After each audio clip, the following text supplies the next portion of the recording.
जी।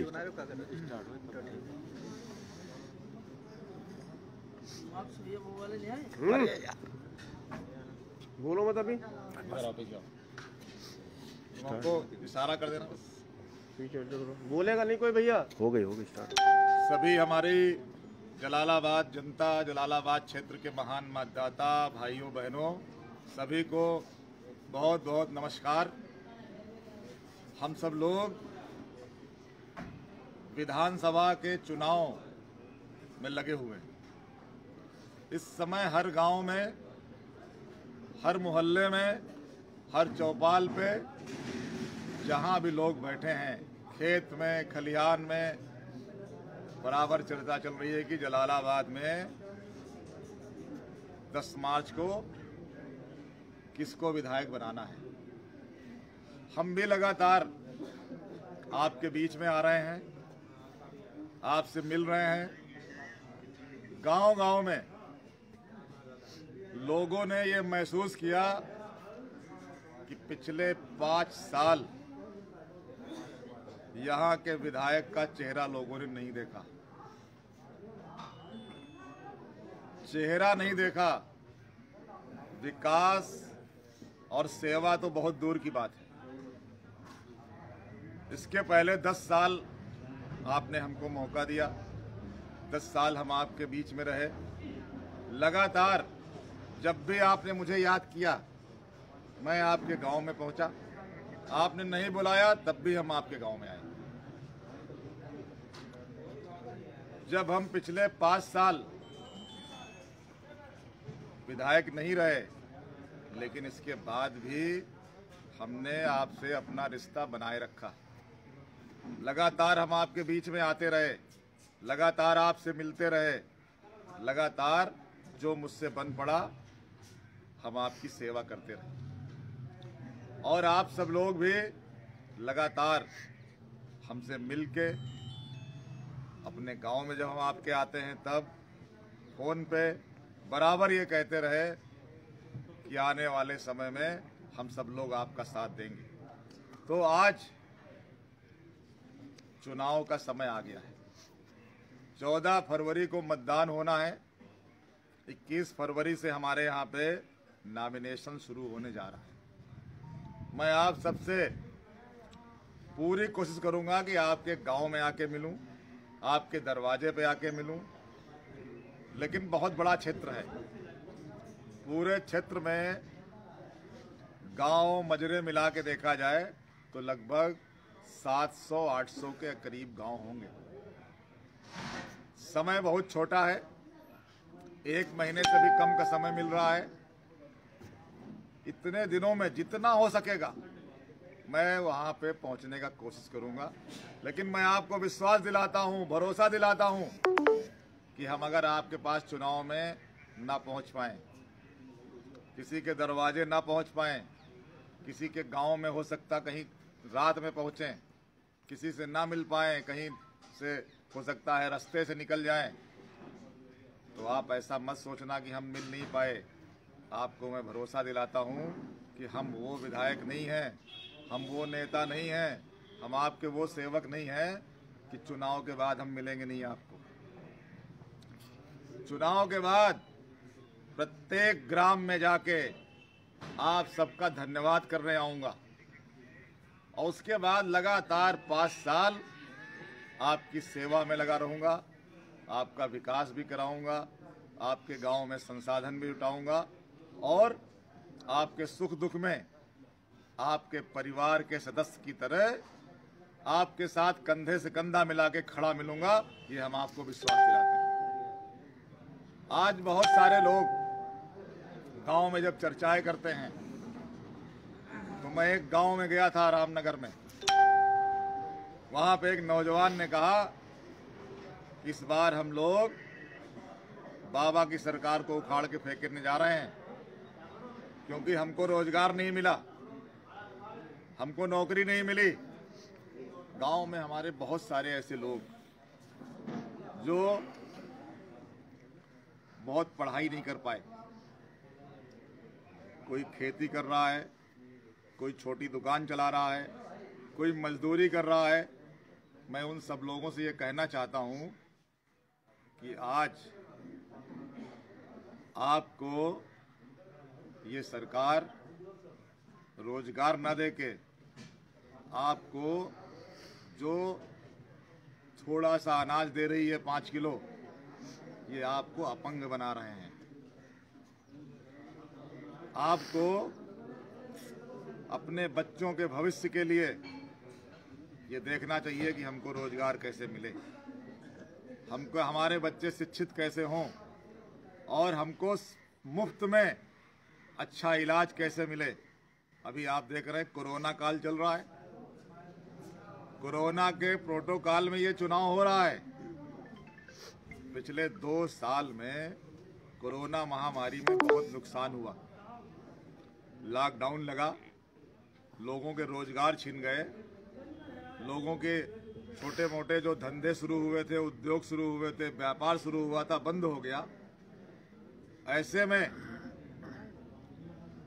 अब कोरोना का तीसरा चरण ओमिक्रॉन नाम से फिर देखिए आ गया है। तो लोगों को स्थायित्व कैसे मिलेगा? स्थायित्व तभी मिलेगा जब आपकी नौकरी सरकारी होगी। आपके एक परिवार से अगर एक नौकरी मिल जाए, वो सरकारी नौकरी हो, तो कभी लॉकडाउन में लगेगा तो सरकारी जो कर्मचारी है उसके महीने में 1 तारीख को आ जाता है वेतन। और माननीय अखिलेश यादव जी पूरा नौजवानों पे फोकस कर रहे हैं। जो युवा है, जो बेरोजगार है, उसको कैसे रोजगार दिया जाए, इस पे वो पूरी योजना बना रहे हैं। बहुत शीघ्र ही हमारी पार्टी का घोषणा पत्र आएगा और उस घोषणा पत्र में जो नौजवानों से वादे किए जाएंगे वो एक एक वादा पूरा किया जाएगा। बहुत सारे लोगों के मन में विचार आता है कि आज किसी को 200-400 रुपए मिल रहा है, 5 किलो राशन, अभी ये तो होली में बंद हो जाएगा, होली के बाद। मैं आपको भरोसा दिलाता हूं कि जो सुविधाएं हैं उन सुविधाओं को माननीय अखिलेश यादव जी और बेहतर करके देंगे, ये हम आपको भरोसा दिलाते हैं। सुविधा रुकने वाली नहीं है, उससे और अच्छी मिलेगी, ये हम आपको भरोसा दिलाते हैं। और मैं अपनी क्षेत्र की जनता से वादा करता हूं, क्योंकि आज तक पूरे क्षेत्र के लोग, उनसे मैंने अगर कुछ कहा है तो उसको मैंने करके दिखाया है। 5 साल के अंदर इस बाबा जी की सरकार में लोगों को पीने के लिए हैंडपंप भी नहीं मिले। एक भी हैंडपंप लगा हो कहीं बताइए? नहीं लगा हैंडपंप। लोगों को हैंडपंप नहीं मिले, स्वच्छ पानी नहीं मिल रहा है। लोगों को पहले भी तो आवास मिलते थे, पहले लोहिया आवास मिले हैं। अगर आप गांव में देखें तो इतना बढ़िया आवास बना था वो। आज तो आवासों में क्या हो रहा है, बगैर पैसे के किसी को आवास मिल रहा है क्या? गांव में बगैर पैसे के उसमें दलाली हो रही है और ये पैसा यहाँ से ऊपर तक जाता है। इतना भ्रष्टाचार गरीब के आवास में है, गरीब के शौचालय में है, शायद कभी नहीं हुआ आजादी के बाद। इसलिए साथियों, ये जो 14 फरवरी का समय है, ये समय आपके निर्णय का है। आपको तय करना है कि आपको हम जैसा जनप्रतिनिधि चाहिए, हम जैसा विधायक चाहिए, जो आपके बीच में आके काम करे, आपके विकास की बात करे। और हम तो लोगों के, बहुत सारे लोगों की समस्याएं आती हैं, मैं हर समय फोन पे रहता हूं और फोन से लोगों के बहुत सारे काम कराता रहता हूं। या फिर कहीं अगर गलती हो गई 2017 की तरह और कोई ऐसा सुस्त विधायक बन गया, तो ये जो 5 साल बीते हैं ना, आने वाले 5 साल हमारा जो जलालाबाद है ये बहुत पीछे चला जाएगा। इसलिए मैं पूरे क्षेत्र की जनता से अपील करता हूं, नौजवानों से करता हूं, माताओं बहनों से अपील करता हूं कि एक बार 14 फरवरी जो आ रही है उसमें आप अपने इस भाई को, अपने सेवक को पुनः साइकिल वाला बटन दबा के हमको विधानसभा में भेजने का काम करें। और मैं आपको जिस तरह से भरोसा दिलाता रहा हूं, उस भरोसे पे हमेशा मैं खरा उतरूंगा, ये हम आपको विश्वास दिलाते हैं। आप सब लोग जहां जहां पर भी हैं, जहां रह रहे हैं अपने गांव का तो बोध जिताने का काम करें ही करें। आपके जहां भी मित्र हैं, जहां रिश्तेदार हैं पूरी विधानसभा के अंदर, उनको भी चाहे स्वयं जाके चाहे टेलीफोन के माध्यम से उनको भी अवगत कराएं कि इस बार जलालाबाद में बदलाव होना है और इस बदलाव में आप सब लोग जो अपना मत रूपी आशीर्वाद अपने इस भाई को, अपने इस सेवक को देंगे तो मैं 5 साल तक इस कर्ज को उतारता रहूंगा, लगातार आपके बीच में आके, लगातार आपकी सेवा करके, लगातार आपके विकास की बात करके। मैं नौजवानों से एक बात और करना चाहता हूं। मैं जब पहली बार एमएलए बना था तो मैंने 2011 में अपने जो नौजवान साथी हैं, हमारे बहुत सारे नौजवान मेरे पास आते थे, कोई हाई स्कूल पास करके, कोई इंटर पास करके, तो वो हमसे कहते थे कि हमको पॉलिटेक्निक में एडमिशन कराना है, आईटीआई में एडमिशन कराना है। तो आईटीआई और पॉलिटेक्निक की ब्रांचें शाहजहांपुर में थी। हम लोग शाहजहांपुर में उनके लिए फ़ोन करते थे, कभी एडमिशन होता था, कभी नहीं हो पाता था। हमने कोशिश करके ये दोनों संस्थान आईटीआई और पॉलिटेक्निक जलालाबाद में लेके आया। जलालाबाद में आईटीआई कोला पे बनी हुई है, कोला मोड़ पे, और पॉलिटेक्निक का निर्माण मिर्जापुर में हुआ। 2011 में स्वीकृत हुई, 2016 में बनके वो पॉलिटेक्निक का भवन तैयार हो गया। और उस तैयार होने के बाद हमने 17 से लगा के और लगातार अभी तक प्रयास करते रहे कि वो पॉलिटेक्निक शुरू हो जाए। अगर आप लोग जब मिर्जापुर और कलान के बीच में, जहां कलान की नई तहसील बन रही है, नूरपुर तरसौरा गांव में, तो आप वहां देखते होंगे कि एक बहुत बड़ा भवन बनके तैयार है, लेकिन वो सफेद हाथी नजर आ रहा है क्योंकि वो चालू नहीं हो पाया, अभी तक प्रारंभ नहीं हो पाया। वर्तमान में जो भारतीय जनता पार्टी के प्रावधिक शिक्षा मंत्री हैं, मैंने उनसे भी कहा, वो हमारे जनपद के ही हैं, मैंने उनसे भी कहा कि माननीय मंत्री जी इसको चालू करा दीजिए, नहीं चालू कराया। हमारे नौजवानों का कितना नुकसान हो रहा है। हमारे जो नौजवान वहां पे अगर पढ़ाई करते पॉलिटेक्निक में, और पॉलिटेक्निक में पढ़ाई करने के बाद वो कोई उनके हाथ में हुनर आता तो वो अपना कोई रोजगार कर लेते, कहीं नौकरी कर लेते। जो वो भवन बना है करोड़ों रुपए का, वो सब आपके पैसे से बना है, जनता के पैसे से बना है। सरकार आपसे रोजाना अप्रत्यक्ष रूप में लगातार टैक्स ले रही है। अगर आप कोई 10 रुपए का सामान भी खरीदते हैं तो उस पर टैक्स लग रहा है, जीएसटी लग रही है, आपका पैसा है ये, और वो बना खड़ा है। मैं नौजवानों को भरोसा दिलाता हूं कि आपने हमको मौका दिया तो पहले प्राथमिकता के आधार पर उस पॉलिटेक्निक को शुरू कराऊंगा, जिससे यहाँ के बच्चों को अपनी तहसील में पॉलिटेक्निक की पढ़ाई करने का अवसर मिल सके। आईटीआई यहाँ चल रहा है, ये मैंने बनवाया, हमने प्रयास करके बनवाया। हमारे क्षेत्र में बहुत से ऐसे गांव हैं, नदियों से कटे हुए गांव हैं, वहां पे लोगों के मकान नदी में कट गए। प्राकृतिक आपदा है, लोग झोपड़ी डाल के रह रहे थे, लोग मकान बनाते हैं फिर कट जाता है।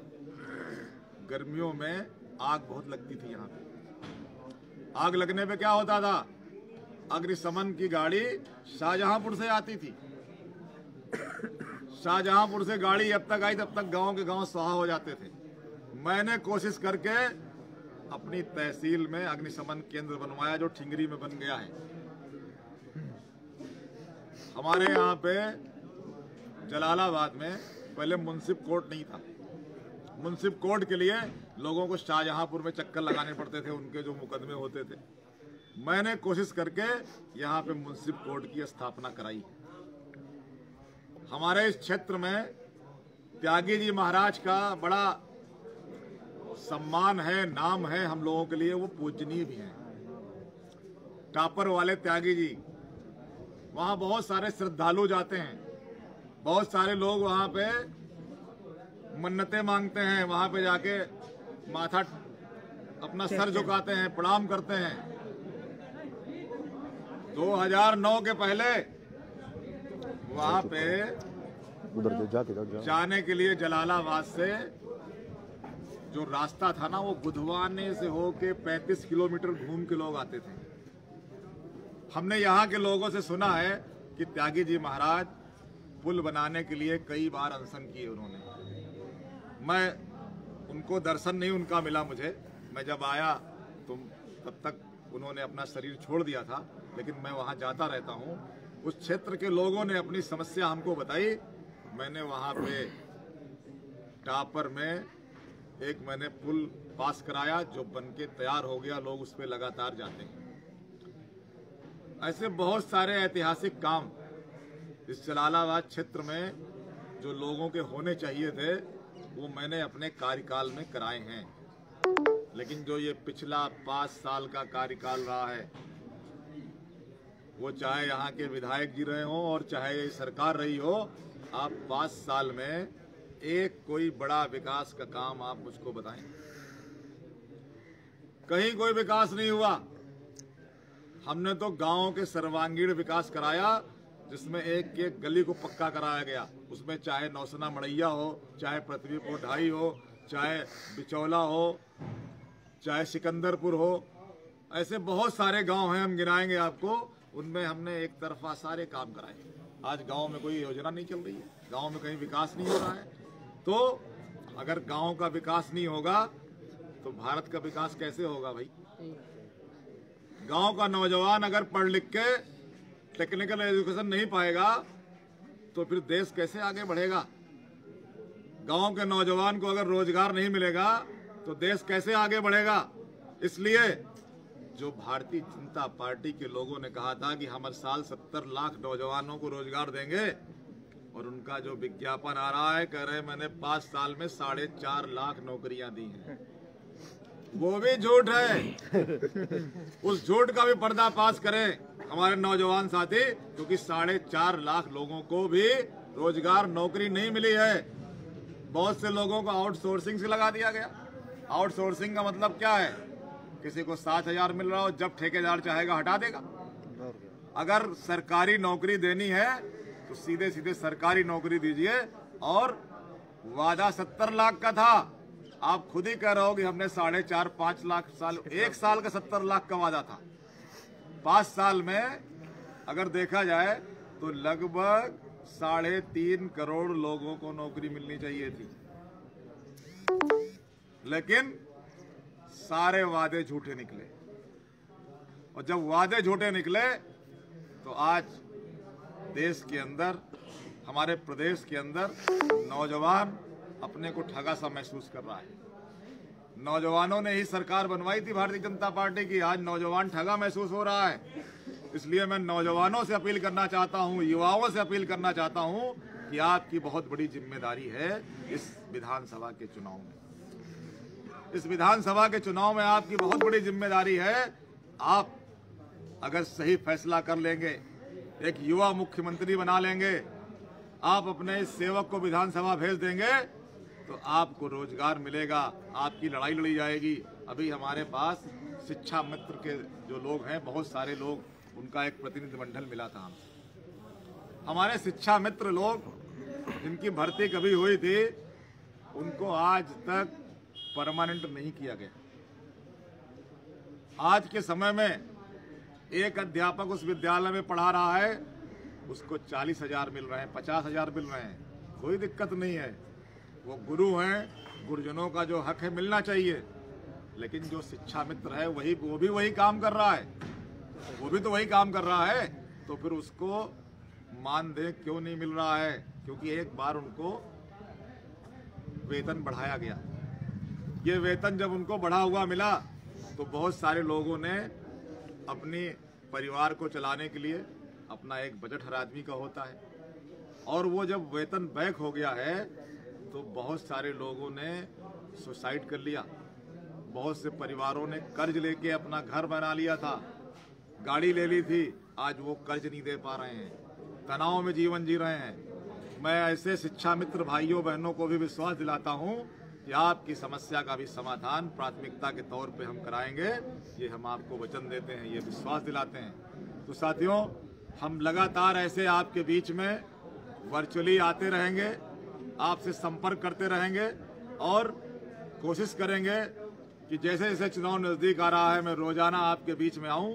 और मैं आपसे अनुरोध भी करता हूं कि आपके अगर कोई सुझाव हो तो आप हमें हमारे इस फेसबुक पे अपने कमेंट में हमको सुझाव दे सकते हैं। मैं उन सुझावों पे पूरा गौर करके जनहित के लिए जितना भी अच्छा हो सकता है वो कराने का प्रयास करूंगा। आप सभी का धन्यवाद और आप हमसे जुड़े रहें, मिलते रहेंगे फिजिकली भी और वर्चुअली भी। बहुत बहुत धन्यवाद।